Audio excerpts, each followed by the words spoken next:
बर्तनों के टकराने की खनकती आवाज बाहर हो रही बारिश की आवाज पर हावी हो रही थी। अगरबत्ती की सुगंध भोजन की महक में घुल-मिल गई थी, जिसे श्राद्ध के दिन का एक औबुन माहौल बनाना चाहिए था। लेकिन अब वहां सिर्फ दम घोंटने वाला तनाव था। अधूरी रह गई। दावत के बीच शांता का इकलौता बेटा रमेश गुस्से से लाल चेहरा लिए रसोई के कोने में सहमी हुई बैठी अपनी बूढ़ी माँ को घूर रहा था। यह पूरा घर मेरा है, पैसा मैंने कमाया है, यह दावत भी मैंने ही दी है, तुम्हारा यहाँ कोई हक नहीं है, एक रिश्तेदार ने धीरे से कहा। रमेश, बस करो बेटा, वह तुम्हारी माँ है, ऐसे बात मत करो। कैसी माँ? रमेश दहाड़ा। उसकी आवाज में जहर था। वह माँ जो सिर्फ दूसरों पर बोझ बनना जानती है, जो एक जगह बैठकर सिर्फ शिकायत करना जानती है जब से पिताजी गए हैं। तुमने इस घर के लिए क्या किया है? सिवाय मनहूसियत लाने के शांता ने एक शब्द नहीं कहा। उसके दुबले पतले कंधे कांप रहे थे। उसने पूजा की जगह पर रखे अपने पति के चित्र को देखा। अगरबत्ती का धुआं उसकी आंखों में चुभ रहा था, या यह उसका दर्द था जो उसके दिल से खून बनकर बह रहा था। वह फर्क नहीं कर पा रही थी। तुम बहुत ज्यादा बोल रहे हो रमेश, एक चाचा ने गुस्से में कहा। रमेश तिरस्कार से हंसा, एक अजीब सी मुस्कान। मेरी पत्नी और बच्चे यहाँ रहने आ रहे हैं। घर छोटा है, एक सठियाई हुई बुढ़िया के लिए जगह कहाँ से लाऊं? मैं सबको बता दूं, आज इस घर में मेरी माँ का आखिरी दिन है। यह कहकर रमेश कमरे में भागा, शांता का पुराना घिसा पिटा कपड़े का थैला खींच कर लाया और उसे सीधे आंगन में फेंक दिया। ठंडी बारिश में कुछ पुराने कपड़े, एक टूटी हुई कंघी और एक मुड़ी तुड़ी डायरी बिखर गए। जाओ, मेरी नज़रों से दूर हो जाओ। इतना लंबा जीकर बच्चों को क्यों दुख दे रही हो? ये शब्द एक चाकू की तरह सीधे शांता के दिल में उतर गए। वह लड़खड़ाते हुए उठी ना। उसने रमेश को देखा, न ही रिश्तेदारों की दया भरी नज़रों को। वह चुपचाप आंगन में चली गई, बारिश की बूंदों को अपने चेहरे और पीठ पर पड़ने दिया। उसने कांपते हाथों से अपना एक एक सामान उठाया और वापस उस कपड़े के थैले में भर दिया। उसकी भूरी साड़ी भीगकर उसकी झुकी हुई पीठ से चिपक गई थी, लेकिन किसी की भी आगे बढ़कर उसे रोकने की हिम्मत नहीं हुई। वे रमेश से डरते थे, वे आर्डकेज़ले से डरते थे। कानाफूसी शुरू हो गई बेचारी शांता। रमेश सच में एक नालायक बेटा है, लेकिन अब क्या कर सकते हैं, घर तो उसी का है। शांता ने सब सुना, लेकिन वह रोई नहीं। आंसू अंदर ही अंदर घुटकर खारे हो गए थे। उसने थैला अपने कंधे पर डाला, उस घर पर आखिरी नज़र डाली जिसे उसने अपनी पूरी जिंदगी संवारा था। उसने पूजा की जगह पर देखा जहां उसके पति तस्वीर में उसे देखकर मुस्कुरा रहे थे। वह बस इतना बुदबुदाई कि सिर्फ वही सुन सके, सुनते हो मैं जा रही हूँ। फिर वह मुड़ी और नंगे पैर कीचड़ भरे रास्ते पर चल पड़ी, बारिश और अंधेरे में विलीन हो गई। पीछे दावत का शोर धीरे धीरे कम होता गया। रमेश की गालियां भी दूर होती गईं, बस उसकी फटी साड़ी के पल्लू पर गिरती बारिश की आवाज़ और एक माँ के टूटे हुए दिल की आवाज़ बची थी। पूरा गांव उसकी परछाई को देखता रहा। कुछ ने दया दिखाई, कुछ ने सिर हिलाया। वे नहीं जानते थे कि यह भयानक रात अंत नहीं, बल्कि एक कठिन लेकिन असाधारण नियति की शुरुआत थी। आज रात शांता ने एक बेटा खो दिया था, लेकिन किस्मत ने उसके लिए एक और खजाना तैयार कर रखा था। एक ऐसा खजाना जिसे पैसे से नहीं तौला जा सकता था। बारिश और तेज हो गई। हवा के झोंके शांता के पतले कपड़ों से गुजरकर उसकी हड्डियों तक को कंपा रहे थे। उसके पास जाने के लिए कोई जगह नहीं थी। गांव का जाना पहचाना रास्ता अब कितना अनजान और डरावना लग रहा था। कुछ घरों से रोशनी की किरणें छन कर आ रही थीं, लेकिन कोई भी दरवाज़ा उसके लिए खुला नहीं था। वह बस चलती रही, अंधेरे में डूबे धान के खेतों से गुजरती हुई। मेंढकों की टर टर, पत्तों से गुजरती हवा की सरसराहट किसी के रोने जैसी लग रही थी। उसे नहीं पता था कि वह कहाँ जा रही है। शायद वह तब तक चलती रहेगी जब तक थककर सड़क के किनारे कहीं गिर न जाए और इस दुनिया का सारा कर्ज चुका दे। जब उसके पैर पूरी तरह थक गए तो तो वह गांव के बाहर एक पुराने बरगद के पेड़ के नीचे रुक गई।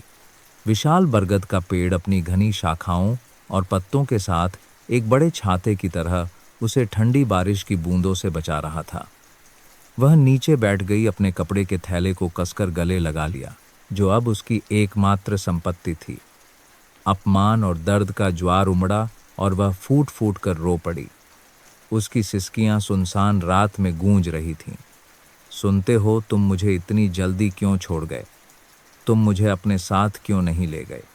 निराशा में डूबी हुई वह अचानक चौंक गई। ऐसा लगा जैसे बारिश की आवाज में कुछ बहुत धीमी, बहुत कमजोर आवाज मिली हो। उआ उआ। उसने सांस रोककर ध्यान से सुना। फिर से वही आवाज। यह साफ तौर पर एक बच्चे के रोने की आवाज थी। उसने अंधेरे में चारों ओर देखा। रोने की आवाज पेड़ के उस कोने से आ रही थी जहां जंगली झाड़ियां उगी हुई थीं। वह टटोलते हुए आगे बढ़ी, अपने हाथों से कांटेदार पत्तों को हटाया। उसका दिल जैसे रुक गया। एक छोटी सी बांस की टोकरी में एक नवजात लाल बच्चा पड़ा था, जिसे बस एक पतले तौलिए में लपेटा गया था, जो बारिश के पानी से पूरी तरह भीग चुका था। बच्चा ठंड और भूख से बुरी तरह रो रहा था और उसकी आवाज़ कमज़ोर पड़ती जा रही थी। हे भगवान, शांता कांपते हुए बोली, एक और दुखी आत्मा। उसने जल्दी से बच्चे को उठाया। उसकी त्वचा बर्फ की तरह ठंडी थी। उसने बिना एक पल सोचे अपनी एकमात्र शॉल, जो खुद भी गीली थी, उतार दी और बच्चे को कसकर उसमें लपेट लिया। फिर उसने उसे अपनी छाती से लगा लिया। अपने शरीर की बची खुची गर्मी से उसे गर्म करने की कोशिश करने लगी। बच्चे ने शायद गर्मी महसूस की। उसका रोना धीरे धीरे कम हो गया। बस हल्की सिसकियां बची थीं। उसने अपना सिर शांता की छाती में घुसा लिया। उसके छोटे छोटे होंठ दूध की तलाश में हिल रहे थे। चुप हो जा मेरे बच्चे, चुप हो जा। शांता ने उसे सहलाया। उसकी आंखों से फिर आंसू बह निकले, लेकिन इस बार यह अपने दुख के लिए नहीं, बल्कि अपने हाथों में मौजूद उस नन्ही सी जान के लिए दया से थे। उसने चारों ओर देखा, कोई इंसान नहीं था। किसने इस तूफानी रात में एक मासूम बच्चे को इस तरह छोड़ दिया था? जरूर उनकी भी कोई मजबूरी रही होगी, लेकिन वजह जो भी हो, अपने बच्चे को इस तरह छोड़ना एक अपराध था। मेरे बच्चे, तुम्हारी करिश्मत इतनी बुरी क्यों है? वह बुदबुदाई। खैर, मैं भी अब बेघर हूँ। हम दादी पोता एक जैसी ही हालत में हैं, एक दूसरे का सहारा बनकर जिएंगे। उसने बच्चे को अपनी बाहों में कस लिया। उसकी गर्मी से शांता को भी एक अजीब सी ताकत मिली। अब उसे अकेलापन महसूस नहीं हो रहा था। अब वह हार नहीं मानना चाहती थी। उसे जीना था, इस नन्ही सी जान की रक्षा के लिए जीना था। उसने सामने घने अंधेरे में देखा। वह नहीं जानती थी कि कल क्या होगा।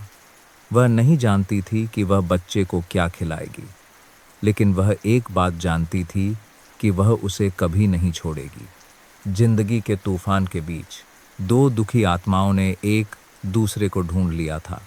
सुबह होते ही शांता बच्चे को लेकर गांव के आखिरी छोर पर नदी के किनारे की बंजर जमीन पर चली गई।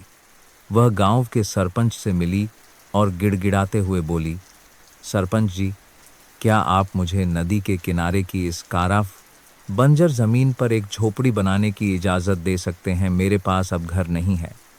सरपंच ने उस दुखी बुढ़िया और उसकी गोद में नवजात बच्चे को देखा और एक लंबी सांस ली। पिछली रात रमेश के घर जो हुआ था, वह पूरा गांव जानता था। ठीक है, तुम वहां रह सकती हो, वह जमीन बंजर ही है, लेकिन तुम इस छोटे बच्चे के साथ कैसे गुजारा करोगी? भगवान ने पेट दिया है तो वह खाने को भी देगा। सरपंच जी, मेरे पास अभी भी 2 हाथ हैं, मैं काम कर सकती हूँ। शांता ने सिर झुकाकर धन्यवाद दिया और दृढ़ निश्चय के साथ चली गई। उसने सूखी टहनियां, लोगों द्वारा फेंके गए बांस के टुकड़े और ताड़ के कुछ पत्ते इकट्ठे किए। एक ही सुबह में नदी के किनारे एक छोटी टेढ़ी मेढ़ी झोपड़ी खड़ी हो गई, जो दादी पोते को बारिश और धूप से बचाने के लिए काफ़ी थी। उसने बच्चे का नाम आनंद रखा। वह बच्चे से फुसफुसाती, मैं चाहती हूँ कि जब तुम बड़े हो तो चाहे गरीब रहो या अमीर, तुम्हारा मन हमेशा साफ रहे और तुम एक अच्छा जीवन जियो। शुरुआती दिन सबसे कठिन थे। उसके पास न पैसे थे न चावल, और बच्चा दूध के लिए भूखा रोता था। शांता हर जगह दौड़ती, कोई दया करके मुट्ठी भर चावल या थोड़ी सब्जी दे देता। वह पतला दलिया बनाती और उसका पानी आनंद को दूध की जगह पिलाती। रात में मिट्टी के दिए की टिमटिमाती रोशनी में शांता एक कटोरी में थोड़ा गाढ़ा दलिया निकालती। वह सोते हुए आनंद को देखती जिसके होंठ बंद थे। वह एक चम्मच अपने मुंह तक ले जाती और फिर वापस रख देती। उसने दलिया को 2 असमान हिस्सों में बांटा। ज्यादा और गाढ़ा हिस्सा उसने आनंद के लिए सुबह के लिए रख दिया। कम और पानी जैसा पतला हिस्सा उसने खुद खा लिया। आनंद, पहले तुम खा लो, जल्दी से बड़े हो जाओ, मेरा पेट भरा हुआ है। वह खुद से बुदबुदाती, यह जानते हुए कि बच्चा उसे सुन नहीं सकता। जिंदगी ऐसे ही चलती रही। हर सुबह वह आनंद को अपनी पीठ पर बांधकर नदी के किनारे जंगली साग, सब्जियां तोड़ने या छोटे मोटे घोंघे, केकड़े पकड़ने जाती। दोपहर में दादी पोता एक कटोरी दलिया या सूप बांटकर खाते। वह अच्छा हिस्सा आनंद के लिए रखती और बचा खुचा खुद खाती। कुछ दिन जब खाने को कुछ नहीं होता तो वह भूख मिटाने के लिए बस तुलसी के पत्ते चबा लेती, ताकि थोड़ा सा दलिया अपने बच्चे के लिए बचा सके। गांव के लोग यह देखते, कुछ दया करते और कभी कभार थोड़ा चावल या रोटी दे जाते, लेकिन कुछ लोग ताने भी कसते। सठिया गई है, बुढ़िया अपना पेट तो भर नहीं पाती, एक और बोझ ले आई। जरूर इसे बड़ा करके इससे अपनी सेवा करवाना चाहती है। कितनी चालाक है। शांता सब सुनती लेकिन चुप रहती। उसके पास दुखी होने या गुस्सा करने का समय नहीं था। उसका पूरा ध्यान आनंद पर था। बच्चे को दिन बढ़ते गोल मटोल और हौसमुख होते देखकर उसकी सारी थकान मिट जाती थी।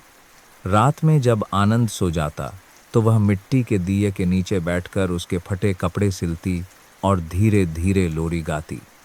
उसकी आवाज़ में अब वह मिठास नहीं थी, लेकिन उसमें एक दादी और एक माँ का असीम प्यार भरा था। नदी के किनारे उस छोटी सी झोपड़ी में दादी पोते की एक अलग दुनिया थी, एक ऐसी दुनिया जो भौतिक रूप से गरीब थी लेकिन प्यार से भरपूर थी। उसने एक परिवार खो दिया था, लेकिन अब उसे एक नया परिवार मिल गया था। एक ऐसा परिवार जिसमें सिर्फ 2 लोग थे, लेकिन वह गर्मजोश और पूरा था। शांता द्वारा एक लावारिस बच्चे को गोद लेने की खबर गांव में हवा से भी तेज फैल गई। यह हर बाजार और हर शाम की चौपाल पर चर्चा का विषय बन गया।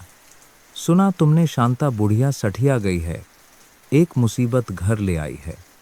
एक पंसारी ने पंखा झलते हुए कहा। पास बैठी सब्जी वाली ने मुंह बनाया।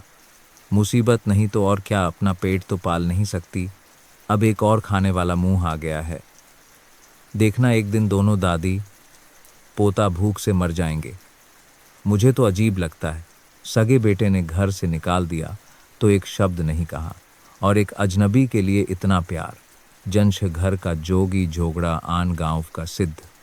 ये बातें अदृश्य सुइयों की तरह शांता के कानों में चुभतीं।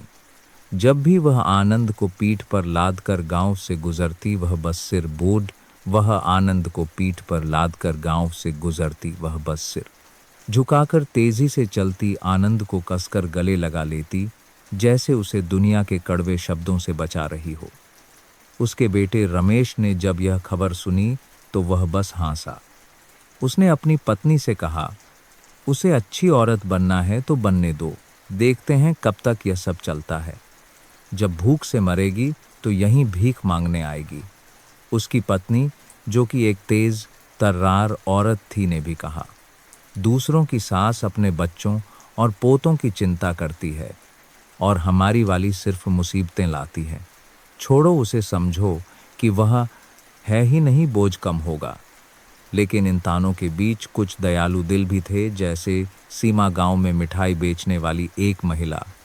वह बचपन से अनाथ थी। इसलिए वह बेसहारा बच्चों का दुख समझती थी। एक शाम जब उसने शांता को अपनी झोपड़ी के सामने उदास बैठे देखा, जो सोते हुए आनंद को देखकर लंबी सांसें ले रही थी, तो सीमा चुपचाप एक थैली में थोड़ा आटा और गुड़ ले आई। दादी, यह आपके लिए है। मैंने देखा है कि आपके हाथों में जादू है। आप कुछ मिठाई बनाकर बाजार में बेचने की कोशिश क्यों नहीं करती? कुछ पैसे आएंगे तो आप दोनों का गुजारा अच्छे से हो जाएगा। शांता ने ऊपर देखा, उसकी आंखें नम थीं। उसने सीमा का हाथ पकड़कर कांपती आवाज में कहा, बेटी, मैं तुम्हारा यह एहसान कैसे चुकाऊंगी? ऐसा मत कहिए दादी, यह तो बस थोड़ी सी मदद है। आप समझिए कि मैंने यह बच्चे के लिए किया है। सीमा ने आनंद को देखकर प्यार से मुस्कुराया। उस दिन से दादी पोते की जिंदगी ने एक नया मोड़ लिया। दिन में शांता अभी भी साग तोड़ने और घोंघे पकड़ने जाती थी। रात में मिट्टी के दिए की रोशनी में वह मेहनत से आटा गूंथती और लड्डू बनाती।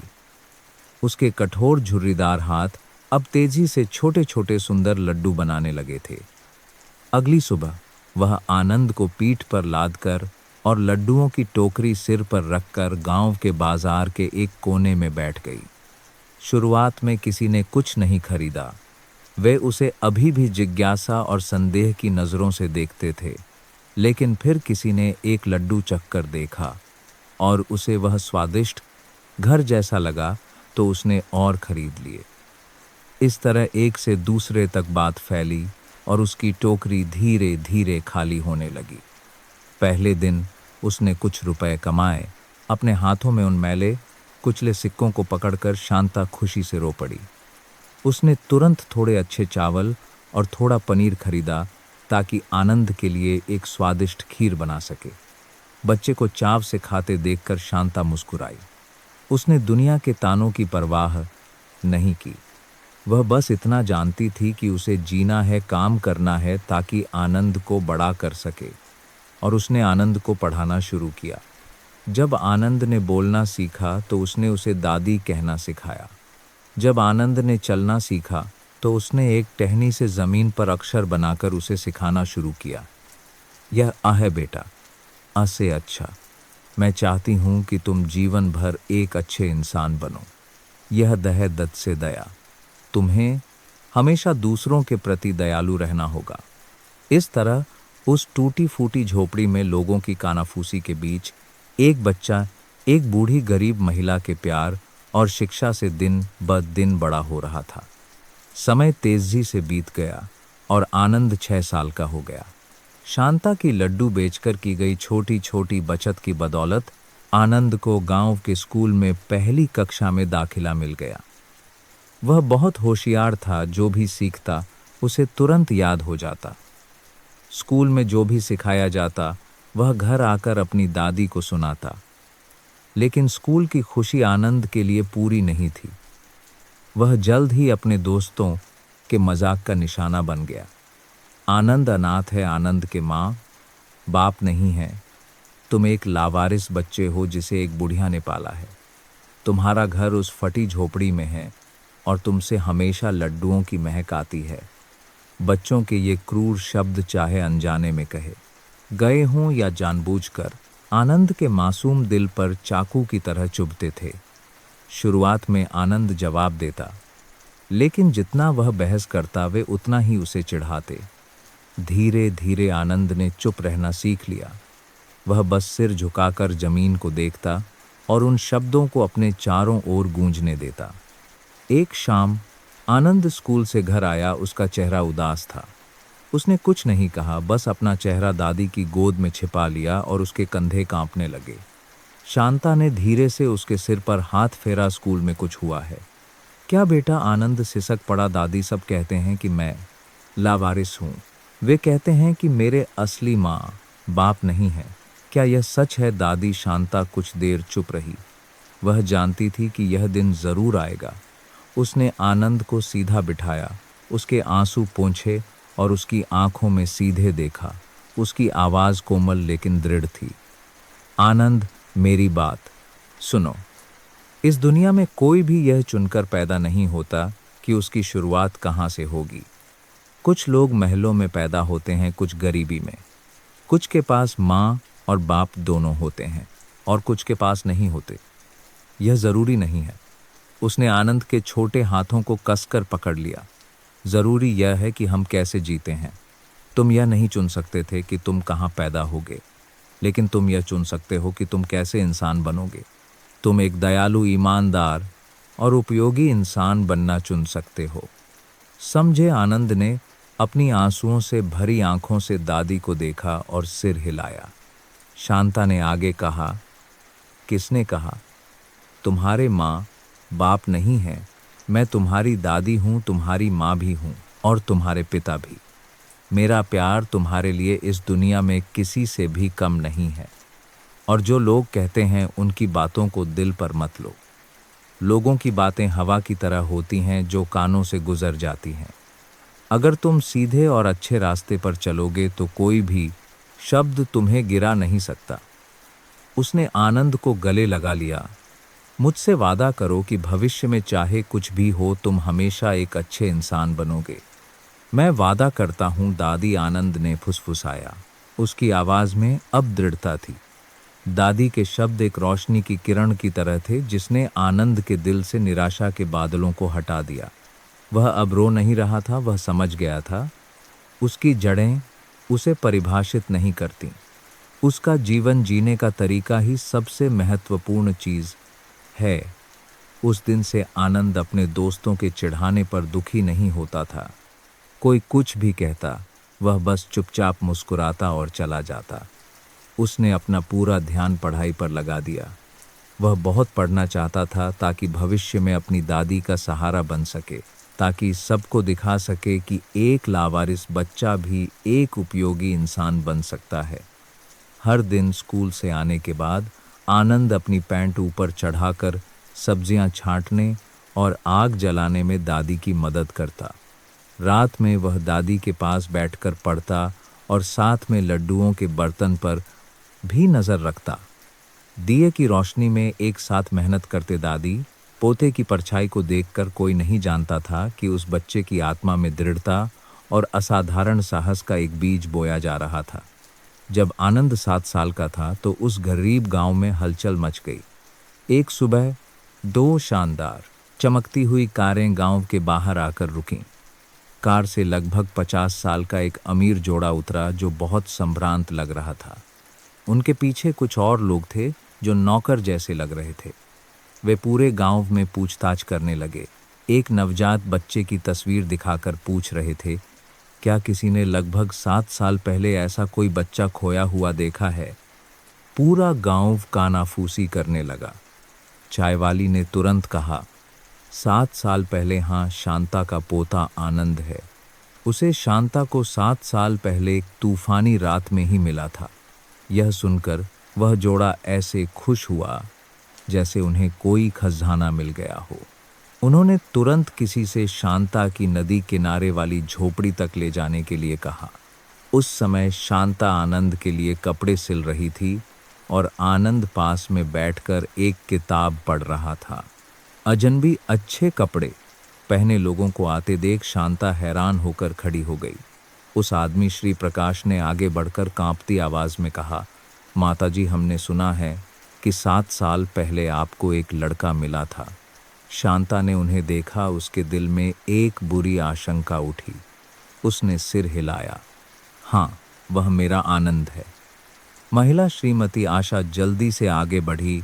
उसकी लाल आंखें आनंद को घूर रही थीं। उसने अपनी जेब से एक पीली पड़ चुकी तस्वीर निकाली और आनंद के चेहरे से मिलाया। बिल्कुल वैसा ही है, बिल्कुल मेरे पति के बचपन जैसा।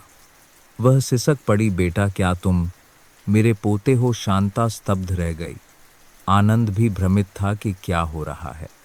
श्री प्रकाश ने जल्दी से समझाया, 7 साल पहले हमारी बहू ने एक बच्चे को जन्म दिया था। जन्म के बाद वह गंभीर डिप्रेशन में चली गई। एक दिन हताशा में वह अपने नवजात बच्चे को लेकर चली गई। हमारे परिवार ने हर जगह खोजा लेकिन वह नहीं मिली। हमें बस इतना पता चला कि हमारी बहू ने बच्चे को कहीं छोड़ दिया और आत्महत्या कर ली। पिछले 7 सालों में हमने कभी भी अपने खोए हुए पोते को खोजने की उम्मीद नहीं छोड़ी। मेरा बेटा उस दुख में बीमार होकर 2 साल पहले गुजर गया। श्रीमती आशा ने सिसकते हुए कहा, यह बच्चा उसकी आखिरी निशानी है। माताजी कृपया कृपया हमें हमारा पोता वापस दे दीजिए। शांता ने आनंद को देखा और फिर अपने सामने खड़े दुखी जोड़े को। उसका दिल किसी के द्वारा निचोड़ा जा रहा था। उसने इस बात के लिए खुद को तैयार किया था कि एक दिन आनंद के माता पिता उसे खोजने आएंगे, लेकिन उसे उम्मीद नहीं थी कि वह दिन इतनी अचानक आ जाएगा। आनंद ने डर से शांता की साड़ी कसकर पकड़ ली। दादी, मैं कहीं नहीं जाऊंगा, मैं आपके साथ रहना चाहता हूं। शांता ने आनंद के सिर पर हाथ फेरकर उसे शांत करने की कोशिश की। उसने श्री और श्रीमती प्रकाश से कहा, यह सब बहुत अचानक है, मुझे समझ नहीं आ रहा कि क्या कहूं। इस बच्चे को मैंने अकेले पाला है, लेकिन अगर यह सच में आपका पोता है, हम तुरंत डीएनए टेस्ट करवा सकते हैं। श्री प्रकाश ने दृढ़ता से कहा, हमने शहर से एक विशेषज्ञ को बुलाया है, कृपया खून के रिश्ते के लिए मान जाइए। शांता देर तक चुप रही। उसने श्रीमती आशा की गिड़गिड़ाती आंखों में देखा और उसमें एक दादी का अपने पोते को खोने का दर्द महसूस किया। उसने फिर आनंद को देखा, वह बच्चा जिसे वह अपनी जान से भी ज्यादा प्यार करती थी। दर्द के बावजूद वह जानती थी कि वह स्वार्थी नहीं हो सकती। अगर आनंद सच में उनका पोता है, तो वह एक परिवार पाने का, एक बेहतर जीवन जीने का हकदार है। उसने सिर हिलाया, उसकी आवाज बैठ गई। ठीक है, मैं सहमत हूं। आनंद और श्री प्रकाश के बालों के नमूने तुरंत ले लिए गए। पूरी झोपड़ी में सन्नाटा छा गया। श्रीमती आशा बस रोती रही और आनंद को बिना पलक झपकाए देखती रही। शांता ने आनंद को कसकर गले लगा लिया, जैसे डर हो कि अगर उसने हाथ छोड़ा तो वह उसे हमेशा के लिए खो देगी। कुछ घंटों बाद विशेषज्ञ हाथ में रिपोर्ट लेकर वापस आया। श्री प्रकाश और श्रीमती आशा ने सांस रोककर इंतजार किया। विशेषज्ञ ने उन्हें देखकर सिर बांधा थे हिलाया। मुझे खेद है, टेस्ट के नतीजों से पता चलता है कि लड़के और आपके बीच कोई खून का रिश्ता नहीं है। श्रीमती आशा के लिए जैसे दुनिया ही उजड़ गई। वह लड़खड़ाकर बेहोश हो गई। श्री प्रकाश ने जल्दी से अपनी पत्नी को संभाला। उनके चेहरे पर गहरी निराशा थी। शांता ने राहत की सांस ली, लेकिन फिर उसे उन पर तरस भी आया। आनंद भी हैरान था, तो वह उनका पोता नहीं था, वह अभी भी अपनी दादी का आनंद था। आनंद की पहचान का रहस्य जो सुलझने वाला था, वह अंत में वहीं वापस आ गया जहां से शुरू हुआ था। वह अभी भी एक लावारिस बच्चा था जिसका कोई अता पता नहीं था। लेकिन इस भाग्यशाली मुलाकात ने दादी पोते की जिंदगी के लिए एक बिल्कुल नया अध्याय खोल दिया। श्रीमती आशा के होश में आने के बाद भी निराशा उस छोटी सी झोपड़ी में छाई रही। उम्मीद की जो किरण जगी थी, वह जल्दी ही बुझ गई। श्री और श्रीमती प्रकाश चुपचाप बैठे थे। उनकी उदास आंखें आनंद को देख रही थीं, जो उनके पोते जैसा दिखता था। श्री प्रकाश ने अपना गला साफ किया, अपने दुख को दबाने की कोशिश करते हुए। उन्होंने शांता को बहुत सम्मान के साथ देखा। माताजी, भले ही आनंद मेरा पोता नहीं है, लेकिन आज हमने एक देवी का दिल देखा है। आपने एक ऐसे बच्चे को पाला है जिसका आपसे कोई खून का रिश्ता नहीं है और उसे एक अच्छा इंसान बनाया है। हम आपके इस उपकार का बदला कैसे चुकाएंगे हमें नहीं पता। उन्होंने अपने सहायक को इशारा किया। सहायक एक चमड़े का ब्रीफ केस लेकर आया और उसे खोला। अंदर नए नोटों की गड्डियां थीं। माताजी, यह 1 करोड़ रुपए हैं, श्री प्रकाश ने ईमानदारी से कहा।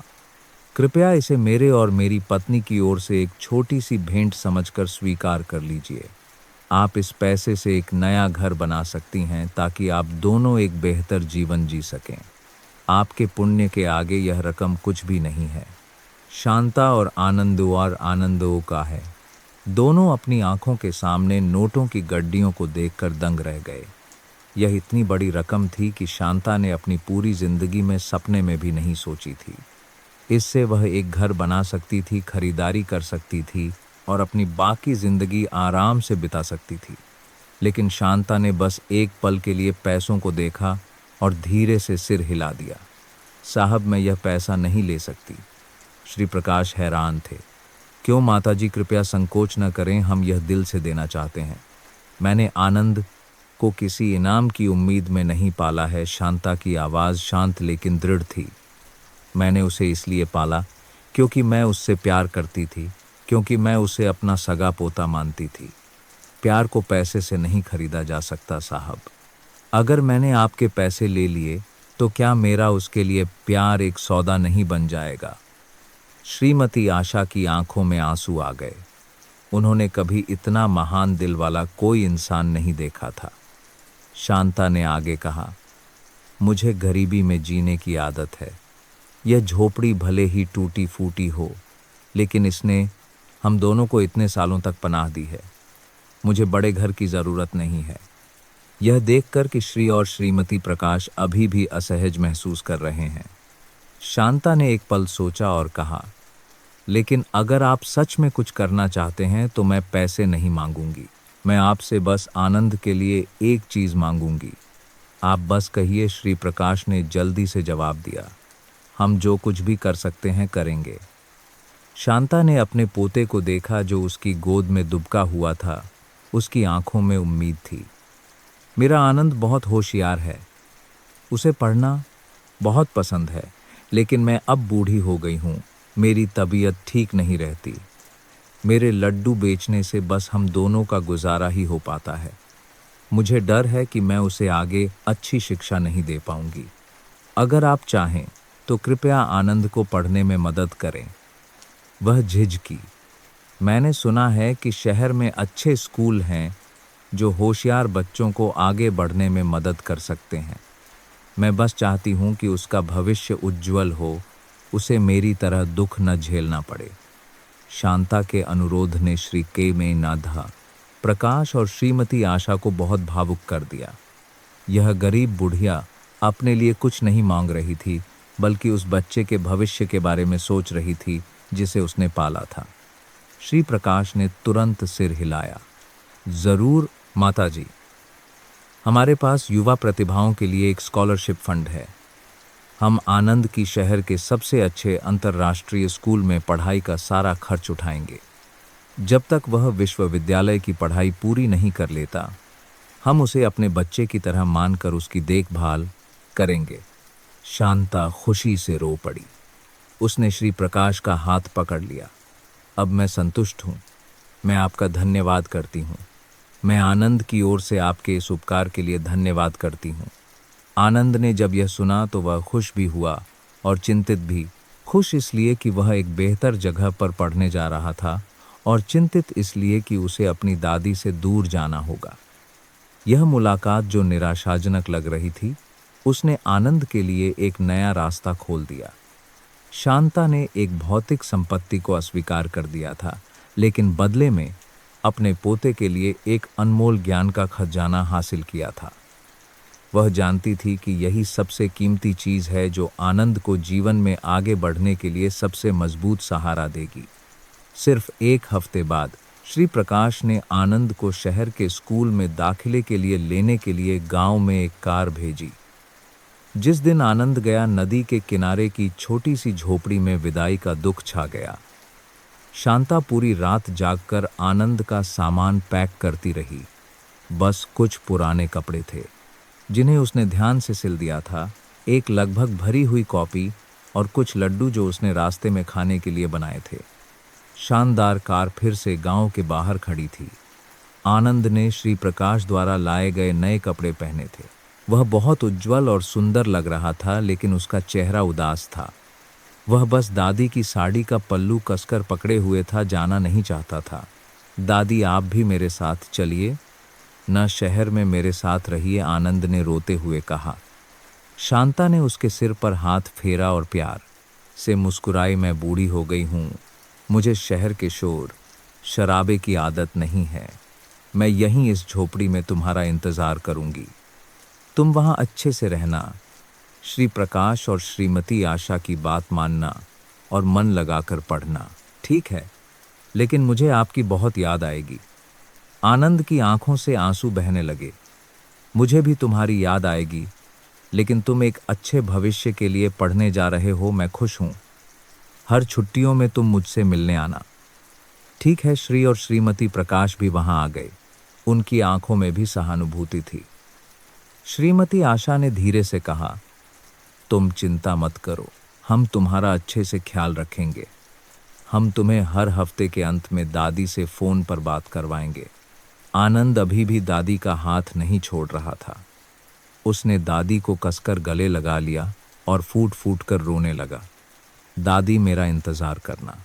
मैं वादा करता हूँ कि मैं बहुत पढ़ूंगा। जब मैं बड़ा हो जाऊंगा तो मैं आपके लिए एक बड़ा घर बनाऊंगा। मैं आकर आपका ख्याल रखूंगा। आप फिर लड्डू मत बेचना, ठीक है? दादी शांता का दिल दुख से भर गया। उसने अपने पोते को कसकर गले लगा लिया और उसकी छोटी सी पीठ को सहलाया। हाँ, मैं इंतज़ार करूंगी। मैं तुम्हारे लौटने का इंतज़ार करूंगी। जाने का समय हो गया था। आनंद अनिच्छा से कार में बैठ गया।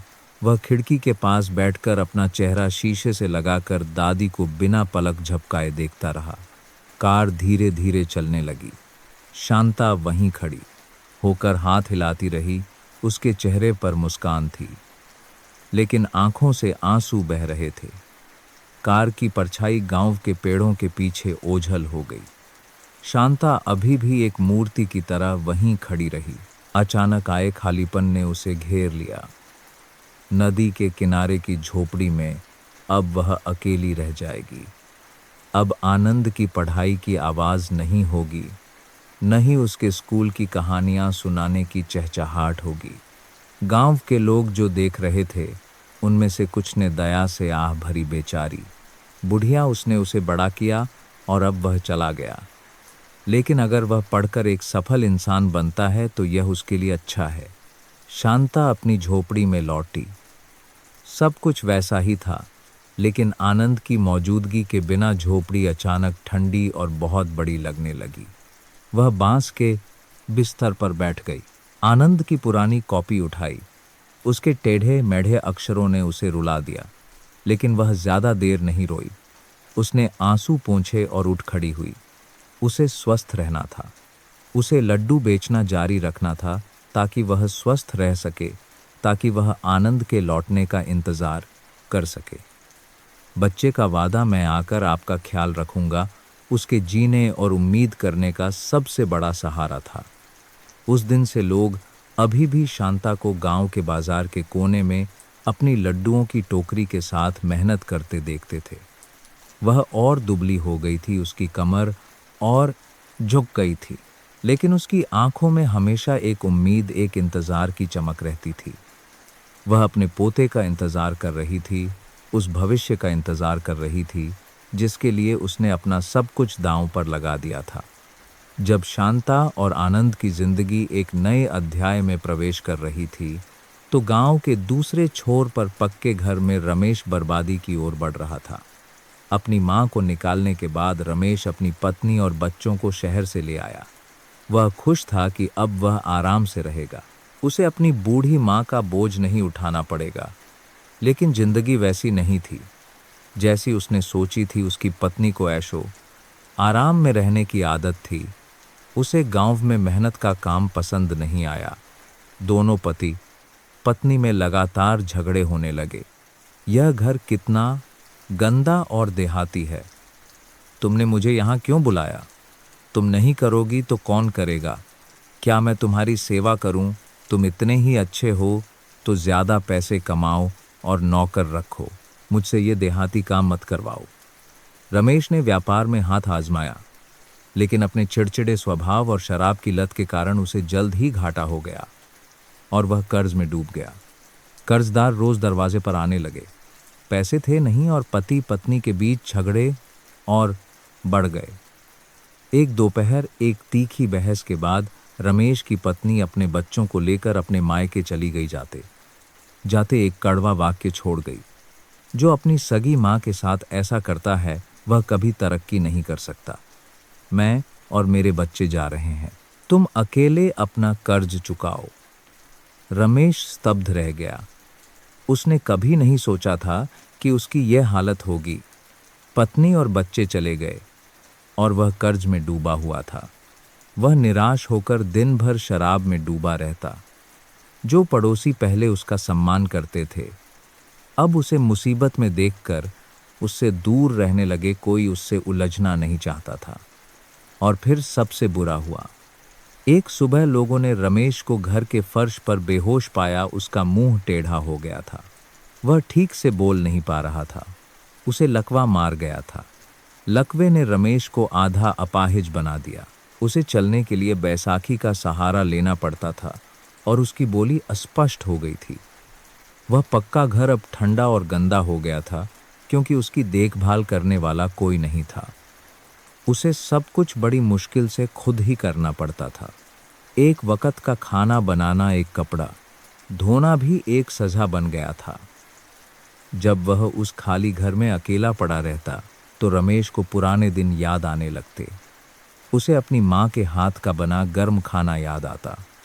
उसे अपनी माँ की सलाह याद आती जो वह कहीं जाने से पहले देती थी। और उसे अपने पिता के श्राद्ध की वह रात अच्छी तरह याद थी। उसने बेरहमी से अपनी माँ को गाली दी थी।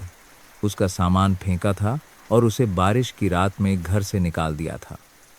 जाओ, इतना लंबा जीकर बच्चों को क्यों दुख दे रही हो, वह वाक्य अब एक अभिशाप की तरह उसके कानों में गूंजता था।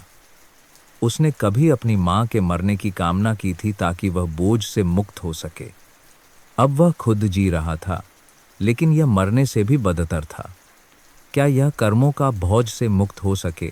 फल था, उसने गांव वालों से सुना था कि शांता को आनंद मिला था और अब वह शहर में पढ़ रहा है। वह सिर्फ हंसा, लेकिन उसके दिल में ईर्ष्या और कड़वाहट की भावना उठी।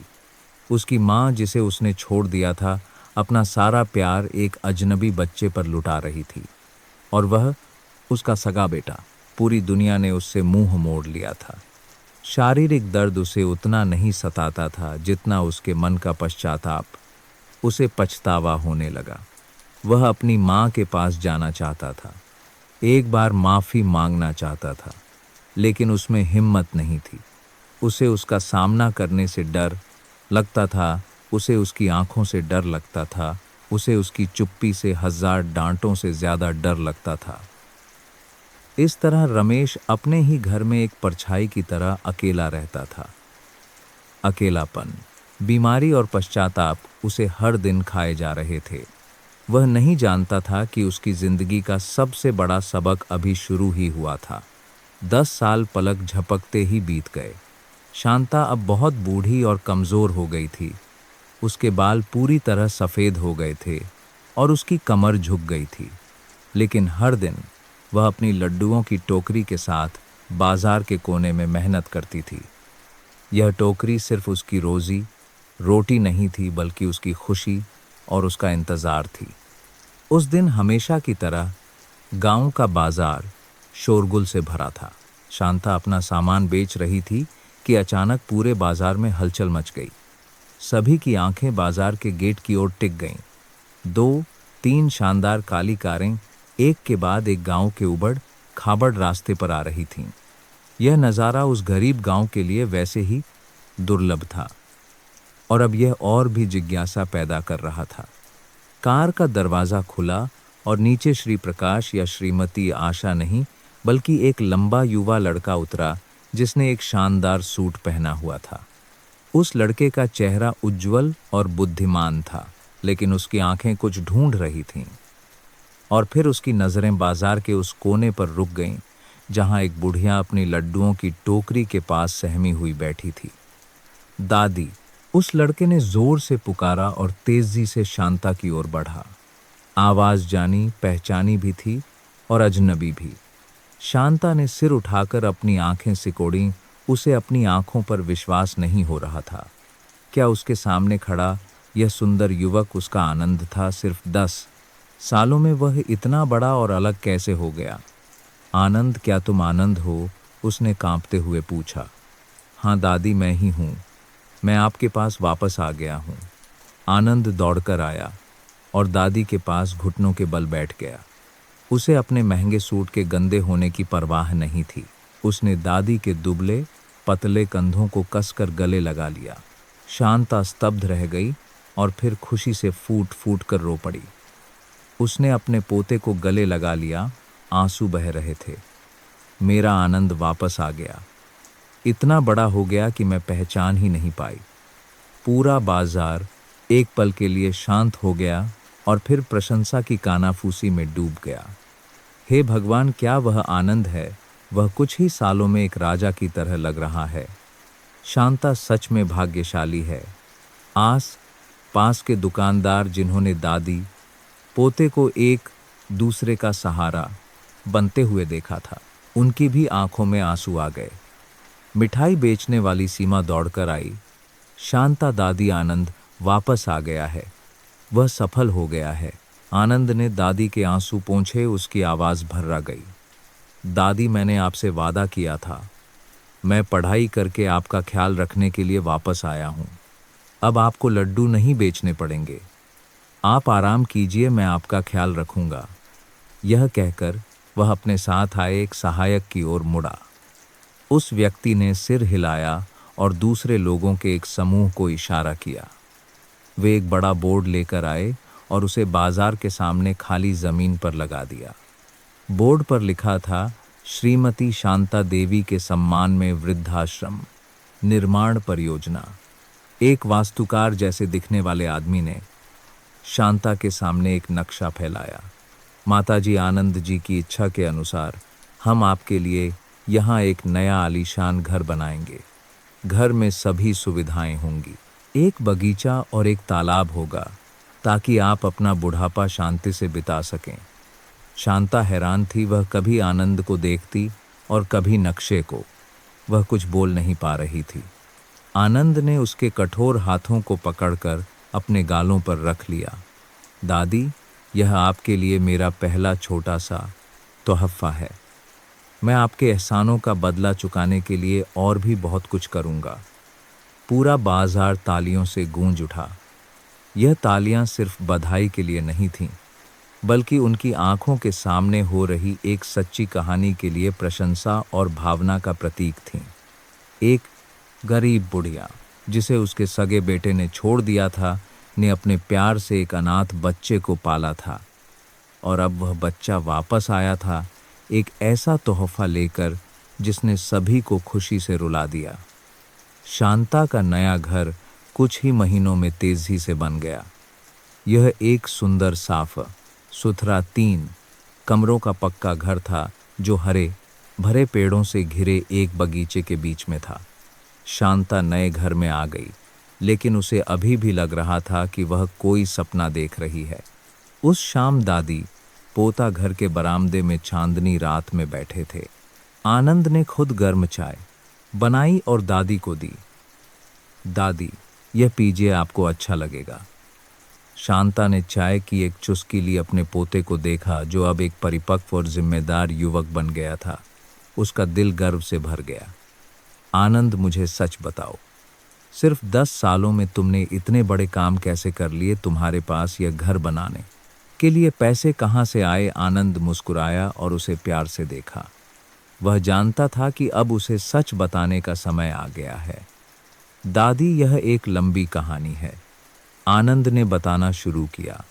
जब वह शहर गया तो अपनी असाधारण बुद्धिमत्ता, विशेष रूप से गणित और प्रोग्रामिंग में के कारण वह जल्द ही स्कूल का सबसे होशियार छात्र बन गया। उसकी प्रतिभा ने एक बड़ी टेक्नोलॉजी कंपनी का ध्यान आकर्षित किया, जो युवा प्रतिभाओं को खोजने और प्रशिक्षित करने का कार्यक्रम चला रही थी। उन्होंने मुझे अपने विशेष कार्यक्रम में ले लिया। दादी, मुझे सबसे अच्छे प्रोफेसरों से सीखने का मौका मिला और मैंने उनके साथ कुछ सॉफ्टवेयर और टेक्नोलॉजी एप्लीकेशन विकसित किए। उनमें से एक उम्मीद से ज़्यादा सफल रहा। आनंद ने विनम्रता से कहा, लेकिन शांता समझ गई कि उसने जो हासिल किया वह निश्चित रूप से आसान नहीं था। श्री और श्रीमती प्रकाश ने न केवल मेरी पढ़ाई का खर्च उठाया, बल्कि वे मेरे संरक्षक भी बने। उन्होंने उन परियोजनाओं से कमाए गए मेरे पैसों का प्रबंधन करने में मेरी मदद की। उन्होंने कहा कि मेरे पास प्रतिभा है, लेकिन मुझे सफलता के सामने गिरने से बचाने वाली नैतिक नींव आपने दी है। आनंद ने दादी का हाथ पकड़ लिया। उसकी आवाज़ भावुक हो गई। दादी, मैं आपके सिखाए हुए शब्द कभी नहीं भूला। कोई भी यह चुनकर पैदा नहीं होता कि उसकी शुरुआत कहाँ से होगी। बस तुम्हें एक अच्छा इंसान बनकर जीना है। वह बात हमेशा मेरे दिल में रही। जब भी मैं किसी महत्वपूर्ण निर्णय का सामना करता, मुझे आपकी सलाह याद आती। उसने शांता की आंखों में गहराई से देखा। उसकी आवाज़ भर्रा गई। उन्होंने मुझसे पूछा कि कौन सी चीज़ मुझे इतनी मेहनत करने के लिए प्रेरित करती है। मैंने बस जवाब दिया, क्योंकि मैंने अपनी दादी से वादा किया था कि मैं वापस आकर उनका ख्याल रखूंगा। मुझे जल्दी सफल होना था, ताकि मेरी दादी को एक और दिन ईपसौर न उठाना पड़े। शांता की आंखों से आंसू उसके गालों पर बहने लगे। उसे उम्मीद नहीं थी कि उसकी सीधी सादी शिक्षा में इतनी बड़ी ताकत होगी। तुम होशियार और प्रतिभाशाली हो, यह भगवान का दिया हुआ है, उसने कहा। आनंद ने सिर हिलाया। नहीं दादी, अगर उस तूफानी रात में आपने मुझे नहीं उठाया होता तो मैं इस दुनिया में नहीं होता। अगर आपका दिया हुआ वह दलिया नहीं होता, जमीन पर सिखाए गए वे अक्षर नहीं होते, आपका बिना शर्त प्यार नहीं होता, तो मैं बस एक आवारा बच्चा होता, या इससे भी बुरा बहुत पहले मर चुका होता। वह घुटनों के बल बैठ गया और अपना सिर दादी की गोद में रख दिया, जैसे वह बचपन में करता था। आपने मुझे यह जीवन दिया, मुझे एक नाम दिया, मुझे एक चरित्र दिया। आज मेरे पास जो कुछ भी है वह सब आपका है। मैं कोई करोड़पति नहीं हूँ, आप ही करुणा की करोड़पति हैं, और मैं बस वह भाग्यशाली व्यक्ति हूँ जिसे आपसे यह दौलत विरासत में मिली है। शांता ने अपने पोते के सिर को गले लगा लिया और उसे सहलाया। बाहर हल्की हवा चल रही थी और चांद चमक रहा था। नए घर में दादी पोते का प्यार उतना ही गर्मजोश और पूरा था जितना उस टूटी फूटी झोपड़ी में था। उसे एहसास हुआ कि उसकी सबसे बड़ी संपत्ति पैसा नहीं, बल्कि यह दयालु और आज्ञाकारी पोता है। शांता और आनंद के अमीर होने की खबर पूरे गांव में फैल गई। उसका नया आलीशान घर लोगों के लिए चर्चा का विषय बन गया, लेकिन कोई भी पास आने की हिम्मत नहीं करता था। कुछ उनकी अमीरी से डरते थे और कुछ अपने पुराने तानों के लिए शर्मिंदा थे। इस बीच रमेश अभी भी गांव के बाहर अपने पुराने गंदे घर में अकेला रहता था। उसने सब कुछ सुना। वह जानता था कि उसकी माँ के पास अब एक बड़ा घर है और उसका पाला हुआ पोता उसकी देखभाल कर रहा है। उसका दिल ईर्ष्या, कड़वाहट और शर्म से भर गया। बीमारी और अकेलेपन ने रमेश के सारे घमंड को खत्म कर दिया था। अब उसके अंदर सिर्फ देर से हुआ पछतावा था। उसे गर्म भोजन की लालसा थी, किसी के हालचाल पूछने की लालसा थी। उसे अपनी माँ की याद आती थी, एक ऐसी याद जो उसे अंदर से खाए जा रही थी। कई दिनों की उथल पुथल के बाद आखिरकार वह और बर्दाश्त नहीं कर सका। अपनी लकड़ी की बैसाखी के सहारे रमेश धीरे धीरे गांव के आखिरी छोर की ओर बढ़ा, जहां उसकी माँ का नया घर था। हर कदम ऐसा था जैसे हजारों सुइयां उसके शरीर और आत्मा दोनों में चुभ रही हों। जाना पहचाना रास्ता आज कितना लंबा और भारी लग रहा था। गेट के सामने पहुंचकर रमेश अंदर जाने की हिम्मत नहीं कर सका। वह बस हिचकिचाता हुआ अंदर देखता रहा। घर बहुत सुंदर, बहुत साफ सुथरा था। वह उस जैसे इंसान के लिए नहीं था। उसने अपनी माँ की परछाई को बरामदे में बैठे देखा, जो शांत दिख रही थी। उसने आनंद को दादी के पैरों की मालिश करते देखा। यह दृश्य उसके दिल में एक चाकू की तरह चुभ गया। वह जगह उसकी होनी चाहिए थी। उसने मुड़ने की कोशिश की, लेकिन उसके पैरों ने उसकी नहीं सुनी। वह घुटनों के बल गिर गया और आंगन में रेंगने लगा। कंकड़ की आवाज ने आनंद और शांता का ध्यान खींचा। आनंद चौंक कर खड़ा हो गया और कुछ कहना चाहा, लेकिन शांता ने उसे हाथ से रोक दिया। उसने रमेश को पहचान लिया। उसने अपने बेटे को देखा, उसके कपड़े फटे, पुराने थे, उसका शरीर कमज़ोर था और वह उसकी ओर रेंग रहा था। उसका दिल दुख से फट गया। रमेश उसके सामने पहुंचकर सिर उठाने की हिम्मत नहीं कर सका। उसने अपना चेहरा फर्श पर टिका दिया, उसके कंधे कांप रहे थे। माँ माँ, वह बस ये 2 शब्द कह सका और फिर सिसकने लगा। शांता चुपचाप बैठी रही। वह न रोई न चिल्लाई और न ही उसे उठाने के लिए दौड़ी। वह बस उसे देखती रही, एक कोमल नज़र जिसमें बहुत सारी भावनाएं थीं। उस नज़र में कोई नाराज़गी नहीं थी, सिर्फ एक माँ का अपने भटके हुए बेटे के लिए दर्द था। माहौल में एक भयानक खामोशी थी। उसकी चुप्पी हजारों डांटों से ज़्यादा भारी थी। यह एक अदृश्य थप्पड़ की तरह था जो सीधे रमेश के ज़मीर पर पड़ा। उसे लगा कि वह अयोग्य है, उसे अपनी माँ से माफ़ी पाने का कोई हक नहीं है। आखिरकार शांता ने हवा की तरह धीमी आवाज़ में कहा, जो रमेश के दिल में गहराई तक उतर गई। उठ जाओ बेटा, जमीन ठंडी है। रमेश अभी भी सिर उठाने की हिम्मत नहीं कर सका। शांता ने एक लंबी सांस ली। पुरानी बातें बीत गईं। मैं तुमसे नाराज नहीं हूं। मैं बस उम्मीद करती हूं कि इतने सालों बाद तुमने कुछ सीखा होगा। यह सुनकर रमेश और नहीं सह सका। उसने सिर उठाया, आंसू और नाक बह रहे थे। उसका चेहरा रोने और लकवे के असर से टेढ़ा हो गया था। मैं एक जानवर हूँ, मैं नालायक हूँ, मुझे माफ़ कर दो माँ, कृपया मुझे माफ़ कर दो। शांता ने कुछ नहीं कहा, बस चुपचाप उसे देखती रही। वह जानती थी कि रमेश को सच में पछतावा है। जिंदगी और उसके अपने ज़मीर की सज़ा ही उसके लिए सबसे बड़ा सबक थी। उसे अब कोई और डांट जोड़ने की ज़रूरत नहीं थी। आनंद पास में खड़ा यह सब देख रहा था। उसने कुछ नहीं कहा, बस उसका दिल भारी हो गया। वह समझ गया कि कुछ घावों को भरने के लिए समय और चुप्पी दोनों की ज़रूरत होती है। रमेश के अपनी माँ से माफ़ी मांगने की खबर जल्द ही पूरे गांव में फैल गई। इसके साथ ही शांता और आनंद की अमीरी की अफवाहें भी बढ़ने लगीं। लोग सिर्फ नए घर के बारे में ही बात नहीं कर रहे थे, बल्कि तरह तरह की कहानियां गढ़ रहे थे। सुना है आनंद अब बहुत बड़ा डायरेक्टर है, उसके पास बेशुमार पैसा है। नहीं, मैंने सुना है कि वह एक टेक्नोलॉजी कंपनी का मालिक है जिसके करोड़ों के शेयर हैं। तो फिर शांता अब एक करोड़पति है। कितनी किस्मत वाली है। शांता के करोड़पति होने की अफवाह फैलती गई और गांव वालों का उसके प्रति रवैया 180 डिग्री बदल गया।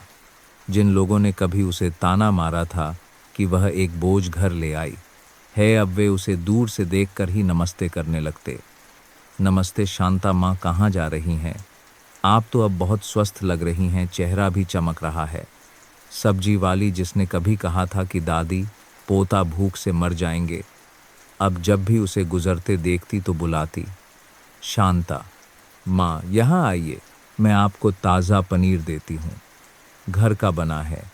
पंसारी जिसने कभी कहा था कि वह दूसरों का बोझ उठा रही है, अब बड़े प्यार से बात करता, शांता माँ आप सच में भाग्यशाली हैं।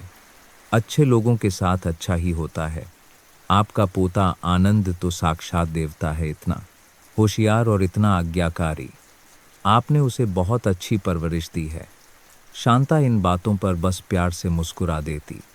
वह अच्छी तरह समझती थी, जब कोई गरीब होता है तो लोग उसका तिरस्कार करते हैं और जब अमीर होता है तो उसकी चापलूसी करते हैं। वह इन बातों पर ध्यान नहीं देती थी और न ही उनसे नाराज़ होती थी। वह नमस्ते का जवाब देती, लेकिन हर तोहफे को मना कर देती। वह जानती थी कि वे यह सब उसके प्रति प्यार की वजह से नहीं, बल्कि उसके पोते के करोड़पति होने के डर से कर रहे थे। आनंद ने यह देखकर एक बार दादी से कहा, दादी ये लोग इतनी जल्दी कैसे बदल सकते हैं? पहले वे हमारे साथ ऐसा व्यवहार नहीं करते थे। शांता ने पोते के सिर पर हाथ फेरते हुए शांति से समझाया, बेटा दुनिया ऐसी ही है। लोगों का मन भी पानी की धारा की तरह होता है, कभी साफ कभी गंदा, कभी भरा हुआ कभी खाली। हम उन्हें नहीं बदल सकते, तो हमें बस अपने मन को साफ रखना चाहिए। जो हमारे साथ अच्छा करे उसे याद रखो, और जो बुरा करे उससे भी नाराज मत हो। बस शांति से जियो, यही काफ़ी है। दादी की यह सीख एक बार फिर आनंद के दिल में उतर गई। वह समझ गया कि भौतिक संपत्ति दूसरों का रवैया बदल सकती है, लेकिन आत्मा की अमीरी ही वह चीज़ है जो इंसान को सच्चा सम्मान दिलाती है।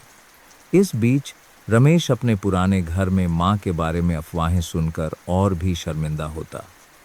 वह जानता था कि उसकी माँ के पास अब सब कुछ है और उसने सब कुछ खो दिया है।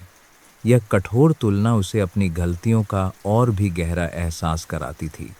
वह अब अपनी माँ को परेशान करने की हिम्मत नहीं करता था, बस चुपचाप अपने पश्चाताप में रहता था, अपने दर्द को अकेले ही सहता था। वह छोटा सा गांव अचानक एक बुढ़िया और एक बच्चे की वजह से मशहूर हो गया। उनकी कहानी एक किंवदंती बन गई, कर्म के नियम, प्यार और एक चमत्कारी बदलाव का सबक। लेकिन बहुत कम लोग यह समझ पाए कि शांता के लिए वह कभी करोड़पति नहीं थी। उसकी सबसे बड़ी संपत्ति बस उसका आज्ञाकारी पोता और एक शांत मन था।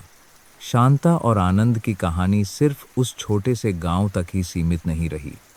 यह गांव की सीमाओं को पार कर शहर के पत्रकारों और टीवी वालों के कानों तक पहुंची।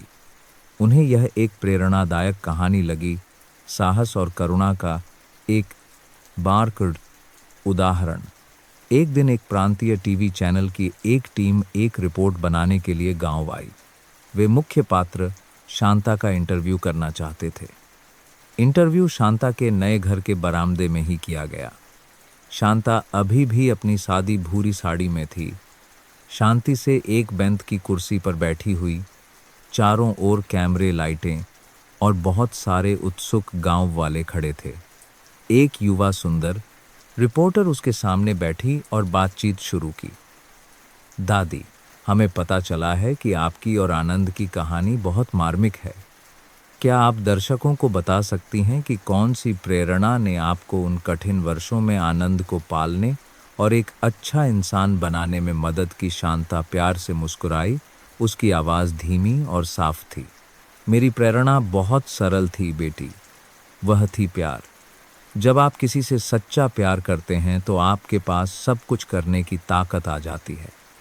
रिपोर्टर ने सिर हिलाया और पूछना जारी रखा। सवाल मुश्किल जीवन और दादी पोते की यादों के इर्द गिर्द घूमते रहे। शांता ने सब कुछ सच्चाई से बताया, बिना किसी लाग लपेट या शिकायत के। उसकी कहानी ने पूरी फिल्म टीम और वहां खड़े गांव वालों को भावुक कर दिया। फिर रिपोर्टर उस मुख्य सवाल पर आई, वह सवाल जिसका जवाब हर कोई गांव वाले भी जानने के लिए उत्सुक थे। दादी, मैं एक थोड़ा निजी सवाल पूछना चाहती हूँ। कई साल पहले आपको आपके सगे बेटे ने घर से निकाल दिया था। अब जब आप उस घटना को याद करती हैं तो क्या आपको उससे कोई नाराज़गी या पछतावा महसूस होता है? पूरा माहौल शांत हो गया। सभी की आंखें शांता पर टिकी थीं, उसके जवाब का इंतज़ार कर रही थीं। उन्होंने सोचा कि वह कहेगी कि उसे नाराज़गी है या वह माफ़ी के बारे में कोई दार्शनिक बात कहेगी।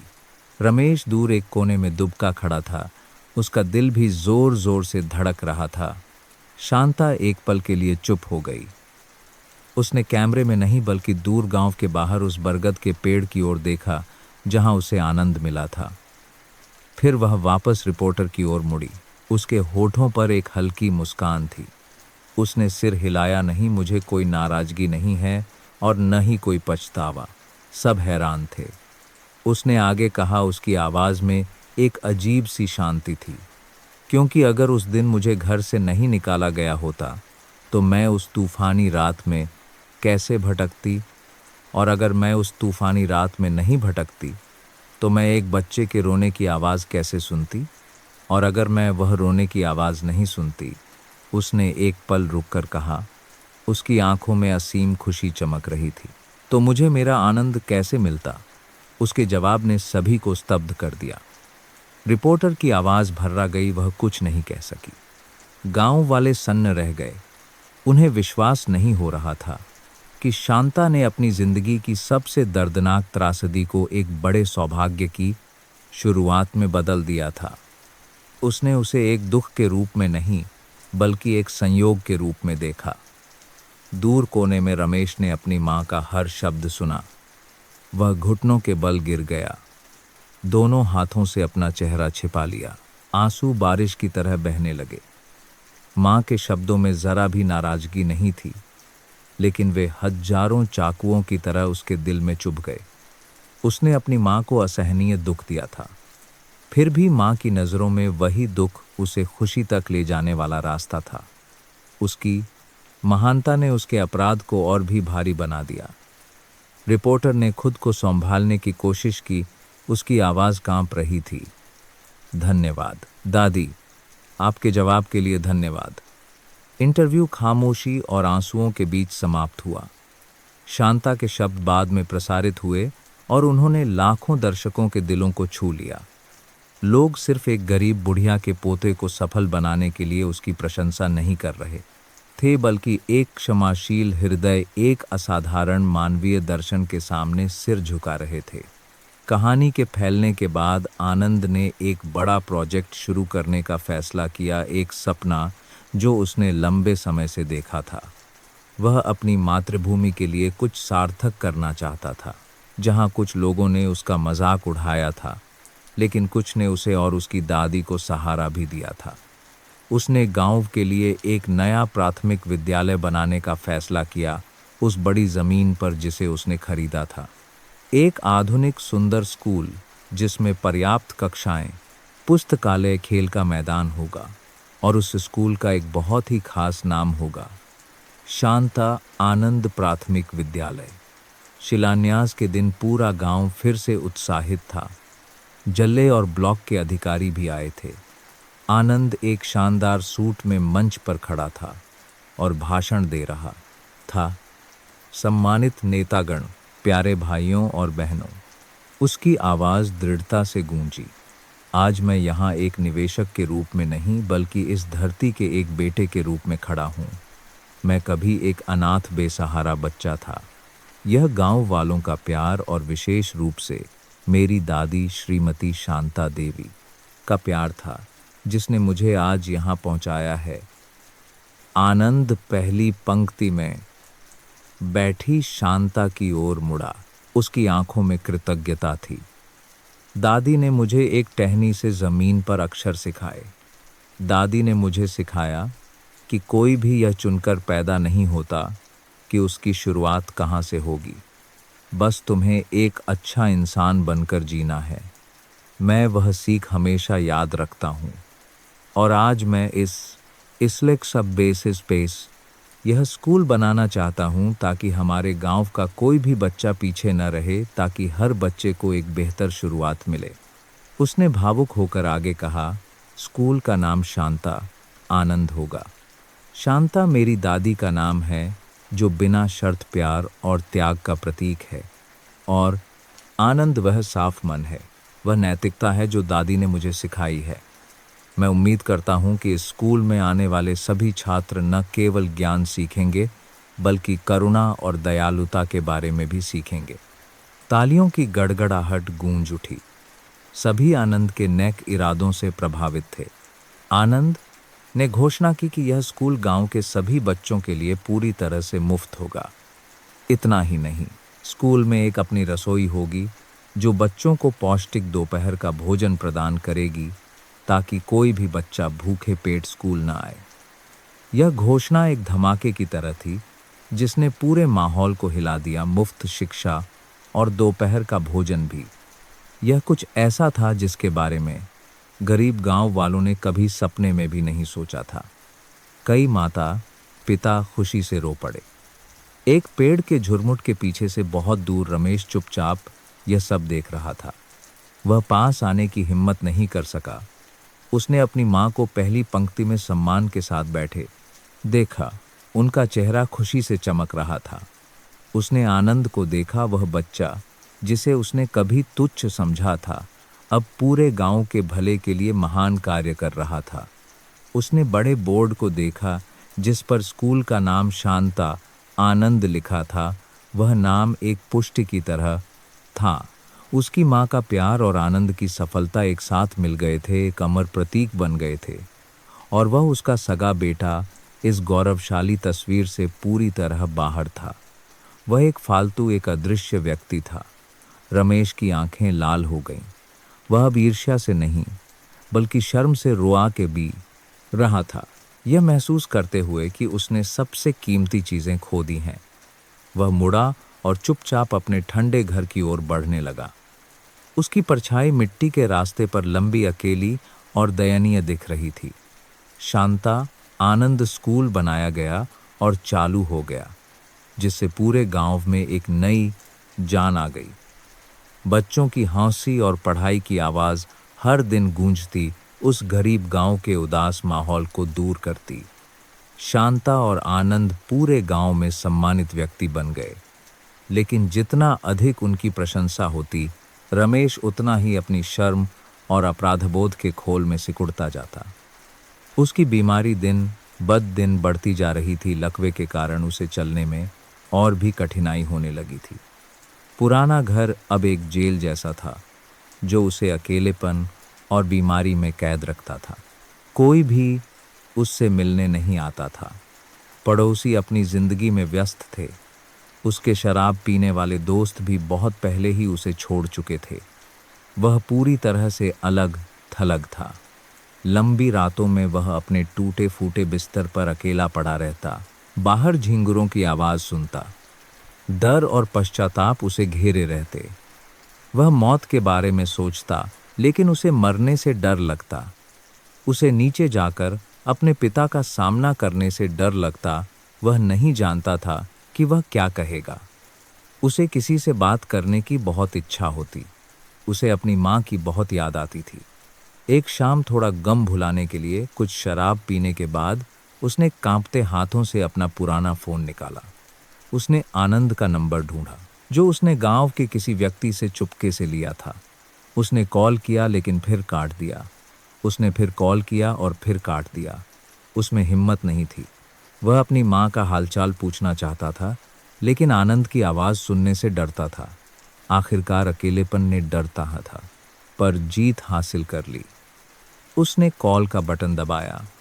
उसका दिल जोर जोर से धड़क रहा था।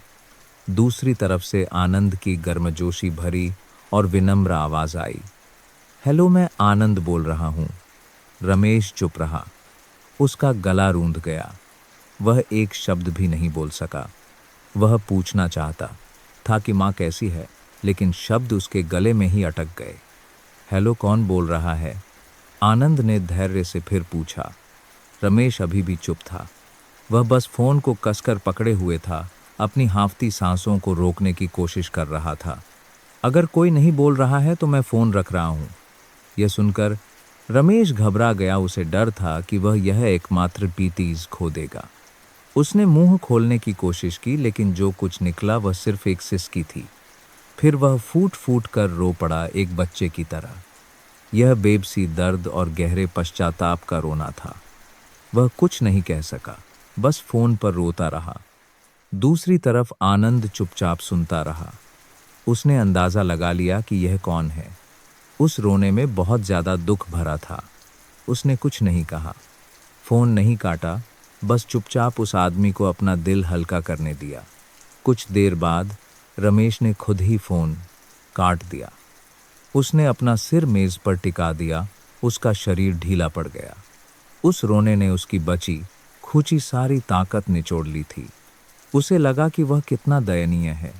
नए घर में आनंद ने फोन नीचे रखा। उसका दिल भारी था। उसने अपनी दादी को टीवी देखते हुए देखा। वह उन्हें बताने की हिम्मत नहीं कर सका। वह जानता था कि कुछ दर्द माफ किए जाने के बाद भी अंदर ही अंदर सुलगते रहते हैं और उन्हें ठीक करने के लिए एक विशेष दवा की जरूरत होती है। और शायद अब वह दवा देने का समय आ गया था। अगली सुबह आनंद ने शांता को पिछली रात के फोन कॉल के बारे में बताया। उसने कुछ नहीं छिपाया, बस इतना कहा कि रमेश ने फोन किया था और बहुत रोया था। शांता यह सुनकर देर तक चुप रही। उसने कुछ नहीं कहा, बस उठकर रसोई में चली गई। उसने आनंद द्वारा लाए गए सबसे अच्छे चावल निकाले, उन्हें साफ किया और एक बर्तन में सफ़ेद खिचड़ी बनाने के लिए रख दी। उसने खिचड़ी को बहुत देर तक पकाया, जब तक कि चावल के दाने पूरी तरह से नरम और घुल न जाएं। उसने थोड़ा नमक, थोड़ा अच्छा घी डाला और फिर उसे एक कटोरे में निकाल लिया।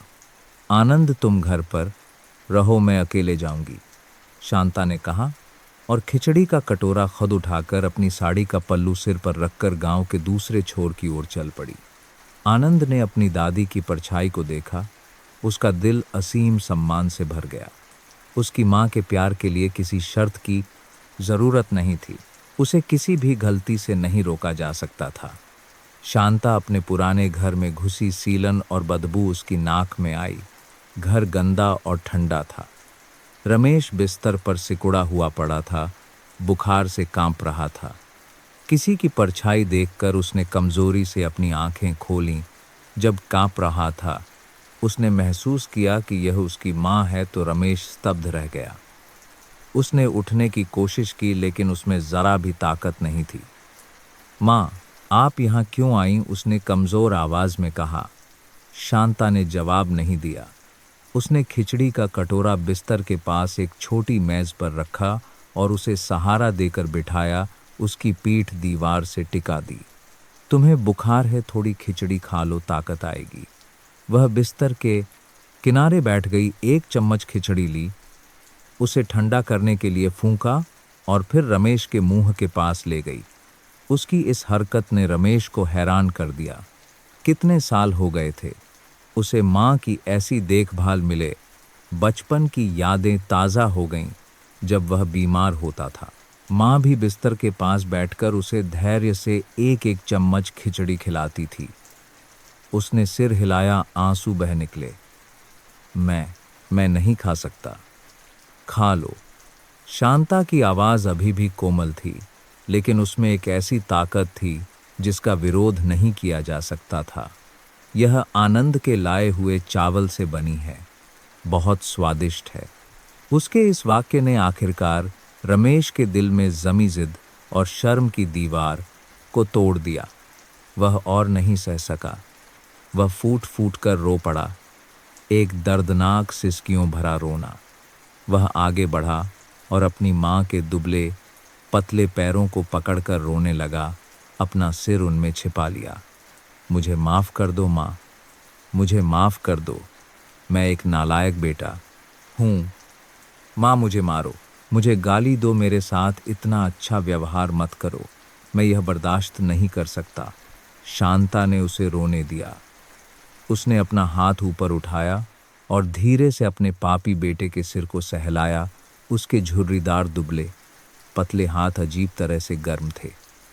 चुप हो जाओ, खिचड़ी खा लो ताकि वह गर्म रहे। ताकत आएगी तभी तो तुम ठीक होगे। उसने फिर से चम्मच आगे बढ़ाया। इस बार रमेश ने मना नहीं किया।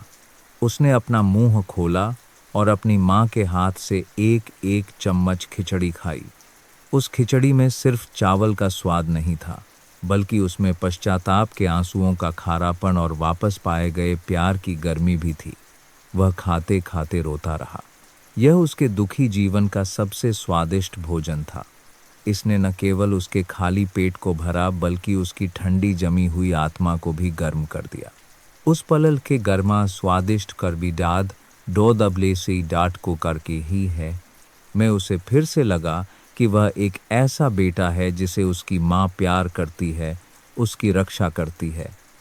उस दिन के बाद शांता हर दिन रमेश के लिए खिचड़ी बनाकर ले जाती। आनंद ने भी कोई आपत्ति नहीं की, बल्कि वह खुद ही दवाइयाँ और पौष्टिक भोजन खरीद कर लाता ताकि दादी ले जा सके। रमेश की तबीयत धीरे धीरे सुधरने लगी। माँ की देखभाल से उसे जैसे नई जिंदगी मिल गई। उसने घर की सफाई शुरू की और ठीक से चलने का अभ्यास करने लगा। एक शाम जब शांता वापस लौटी तो आनंद ने उससे कहा, दादी, आज मैं रमेश भैया के लिए खाना ले जाऊंगा। मुझे उनसे कुछ बात करनी है। शांता ने आनंद को देखकर सिर हिलाया। वह जानती थी कि अब दोनों भाइयों के बीच एक सीधी बात करने का समय आ गया है। आनंद खाने का डिब्बा लेकर रमेश के घर गया। आनंद को देखकर रमेश असहज हो गया। वह जल्दी से बैसाखी के सहारे खड़ा हो गया। आनंद जी, आप यहाँ कैसे? उसे आनंद को छोटा भाई कहने की आदत अभी नहीं थी।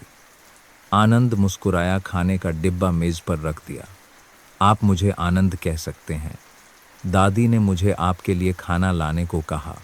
आनंद एक कुर्सी खींचकर रमेश के सामने बैठ गया। दो आदमी, एक युवा और सफल, दूसरा कमजोर और बीमार, चुपचाप एक दूसरे को देखते रहे। एक गोद लिया हुआ बेटा था, दूसरा सगा, दोनों एक ही माँ के बेटे थे। रमेश ने ही पहले चुप्पी तोड़ी। उसने सिर झुकाकर भर्राई आवाज में कहा, आनंद, मैं तुमसे माफी मांगता हूं। आनंद हैरान था। आप मुझसे किस बात की माफी मांग रहे हैं? हर बात के लिए, रमेश ने कांपती आवाज में कहा। पहले मैंने तुम्हें तुच्छ समझा, माँ को भी तुच्छ समझा। मैंने बहुत पाप किए हैं। मैं तुम्हारा भाई कहलाने के लायक नहीं हूं। मैं माँ का बेटा कहलाने के भी लायक नहीं हूं। आनंद चुपचाप सुनता रहा। उसने रमेश के शब्दों में सच्चा पश्चाताप महसूस किया। अब तुम्हें सफल और माँ के प्रति आज्ञाकारी देखकर मुझे माँ के लिए खुशी भी होती है और खुद पर शर्म भी आती है। ये सब काम मुझे करने चाहिए थे। आनंद ने सीधे रमेश को देखा। उसकी आंखों में ईमानदारी थी। रमेश भैया, मैंने आपसे कभी नाराजगी नहीं रखी। सच तो यह है कि मुझे आपका धन्यवाद करना चाहिए। रमेश हैरान होकर सिर उठाया। मेरा धन्यवाद? तुम क्या कह रहे हो? अगर आपने उस दिन दादी के साथ ऐसा नहीं किया होता तो मुझे दादी का सहारा पाने का मौका नहीं मिलता। मुझे इतनी अद्भुत दादी और माँ नहीं मिलती। आनंद ने भावुक होकर आगे कहा, दादी ने मुझे प्यार से पाला है। दादी ने मुझे सिखाया है कि करुणा और क्षमा सभी गलतियों से बड़ी होती है। मैंने यह उनसे सीखा है। दादी ने आपको माफ कर दिया है तो मैंने भी कर दिया है। वह खड़ा हुआ रमेश के पास गया और अपना हाथ उसके कंधे पर रखा। पुरानी बातें बीत गईं, जरूरी यह है कि अब और भविष्य में क्या होता है। दादी अब बूढ़ी हो गई हैं। उनकी सबसे बड़ी इच्छा अपने बच्चों को एक साथ प्यार से रहते देखना है। उन्होंने मुझे प्यार से पाला है। अब हमारी बारी है कि हम मिलकर उनकी देखभाल करें भैया। आनंद के शब्द सुनकर रमेश और नहीं सह सका। उसने आनंद को कसकर गले लगा लिया और फूट फूट कर रोने लगा। आनंद, मैं गलत था, मैं सच में गलत था। आनंद ने भी उस कांपते हुए आदमी को अपनी बाहों में भर लिया। उसने सांत्वना के रूप में रमेश की पीठ को धीरे से थपथ पाया। पश्चाताप के आंसू और क्षमा के आंसू एक हो गए। दो आदमी, दो भाग्य, दो अलग अलग रास्ते आखिरकार एक माँ के असीम प्यार के माध्यम से जुड़ गए। सालों की दुश्मनी और नफरत आखिरकार सच्चे आंसुओं से धुल गई। उस बातचीत के बाद रमेश का जैसे पुनर्जन्म हो गया। वह अब शर्मिंदा और हीन महसूस नहीं करता था। हर दिन वह बैसाखी के सहारे शांता के घर जाता। कभी वह आनंद के साथ आंगन साफ करने में मदद करता, कभी बगीचे में घास फूस निकालता। हालांकि वह ज्यादा कुछ नहीं कर पाता था, लेकिन उसकी मौजूदगी ने परिवार के माहौल को एक अजीब सी गर्मजोशी से भर दिया। शांता अपने दोनों बेटों, एक सगे और एक गोद लिए हुए को अब एक साथ प्यार से देखकर संतुष्टि से मुस्कुराती। उसे लगा कि अब उसे इस दुनिया में कोई पछतावा नहीं है। लेकिन बुढ़ापे और सालों की मेहनत ने उसके स्वास्थ्य को कमज़ोर कर दिया था। वह कमज़ोर होती गई। वह अब चल फिर नहीं सकती थी, बस बिस्तर पर पड़ी रहती। आनंद ने शहर से सबसे अच्छे डॉक्टरों को बुलाया, लेकिन सब ने सिर हिला दिया। बुढ़ापा और कमज़ोरी एक तूफान के सामने दिए की तरह होते हैं, जो बस अपनी आखिरी बूंदें ही जला सकते हैं।